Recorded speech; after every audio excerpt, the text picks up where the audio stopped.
ദൈവനാമത്തിന് മഹത്വമുണ്ടാകട്ടെ. യെശയ്യാ പ്രവാചകന്റെ പുസ്തകം 53-ാം അധ്യായം 5-6 വാക്യങ്ങളാണ് നമ്മൾ നോക്കുന്നത്.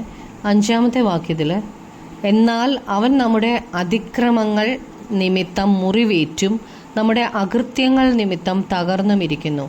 നമ്മുടെ സമാധാനത്തിനായിട്ട് ഉള്ള ശിക്ഷ അവൻ്റെ മേലായി, അവൻ്റെ അടിപ്പിണരുകളാൽ നമുക്ക് സൗഖ്യം വന്നുമിരിക്കുന്നു. അപ്പോൾ പാപമറിയാത്തവനായ ക്രിസ്തു നമുക്കായിട്ട് പാപമായി തീർന്നു. പിതാവാം ദൈവം ലോകത്തിൻ്റെ മുഴുവൻ പാപവും ക്രിസ്തുവിൻ്റെ മേലാക്കി. യേശുക്രിസ്തു നിഷ്കളങ്കനായിരുന്നു. എന്നാൽ മശിഹ നമ്മുടെ അതിക്രമങ്ങൾക്കും അകൃത്യങ്ങൾക്കുമായിട്ട് തകർക്കപ്പെട്ടു. നമ്മുടെ സമാധാനത്തിനായിട്ടുള്ള ശിക്ഷ അവൻ്റെ മേലായി, നമ്മുടെ മേൽ അല്ല, ക്രിസ്തുവിൻ്റെ മേലായി. മാനവജാതിയുടെ മുഴുവൻ സമാധാനത്തിനായിട്ടുള്ള ശിക്ഷയാണ് യേശുക്രിസ്തു വഹിച്ചത്. അവൻ്റെ അടിപ്പിണരുകളാലുള്ള സൗഖ്യം നമുക്ക് വന്നിരിക്കുന്നു. യേശുക്രിസ്തുവിനെ അവരെ അടിച്ചു. ഈ മുറിവുകൾ ചതവുകളായി തീർന്നു. അവ വരകൾ പോലെ ക്രിസ്തുവിൻ്റെ ശരീരത്തിൽ കാണാമായിരുന്നു. ആണികളും മുള്ളുകളും കുപ്പിച്ചില്ലുകളും ഈയക്കട്ടകളും ഒക്കെ ഉണ്ടായിരുന്ന ചാട്ട വെച്ച് ക്രിസ്തുവിൻ്റെ ശരീരത്തിൽ അടിച്ചപ്പോൾ ആ ശരീരം മുഴുവൻ ഉഴവുചാൽ പോലെ വലിച്ചു കീറപ്പെട്ടു. ഈ മുറിവുകളാൽ ആണ് നാം സൗഖ്യമാകുന്നത്. നമുക്കായിട്ട് ആണ് ക്രിസ്തു കഷ്ടം സഹിച്ചത്. 6-ാം വാക്യത്തിൽ, നാം എല്ലാവരും ആടുകളെ പോലെ തെറ്റിപ്പോയിരുന്നു. നാം ഓരോരുത്തരും താന്താൻ്റെ വഴിക്ക് തിരിഞ്ഞിരുന്നു. എന്നാൽ യഹോവ നമ്മുടെ എല്ലാവരുടെയും അകൃത്യം അവൻ്റെ മേൽ ചുമത്തി. മശിഹായിൽ പാപമില്ലായിരുന്നു, എന്നാൽ നാം എല്ലാം തെറ്റിപ്പോയിരുന്നു. നമുക്ക് നമ്മുടെ പാപങ്ങൾക്കായിട്ട് കഷ്ടം അനുഭവിക്കാൻ കഴിയത്തില്ല.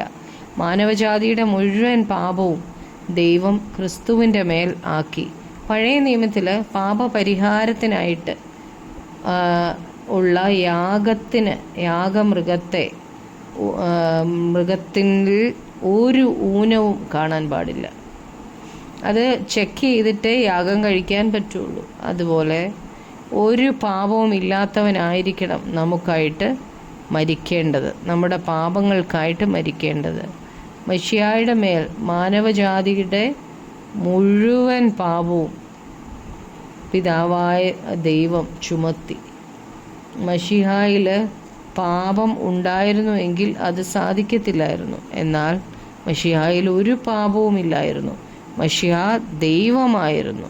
നമുക്ക് കിട്ടേണ്ടുന്ന ശിക്ഷ പാപമില്ലാത്ത ക്രിസ്തുവിൻ്റെ മേൽ ആക്കിയത് കൊണ്ടാണ് നമുക്ക് പ്രയോജനപ്പെട്ടത്. അപ്പം നാം തന്നെ നമ്മുടെ ശിക്ഷ ചുമക്കാനായിട്ട് ഒരിക്കലും നമുക്ക് കഴിയത്തില്ല. ക്രിസ്തുവാണ് ദൈവത്തിൻ്റെ കഷ്ടം അനുഭവിക്കുന്ന ദാസൻ. ലോകത്തിൻ്റെ മുഴുവൻ പാപവും ദൈവം ക്രിസ്തുവിൻ്റെ മേലാക്കി. അതിനാൽ നമ്മുടെ എല്ലാം പാപത്തിൻ്റെ ശിക്ഷ യേശുക്രിസ്തു ഏറ്റു.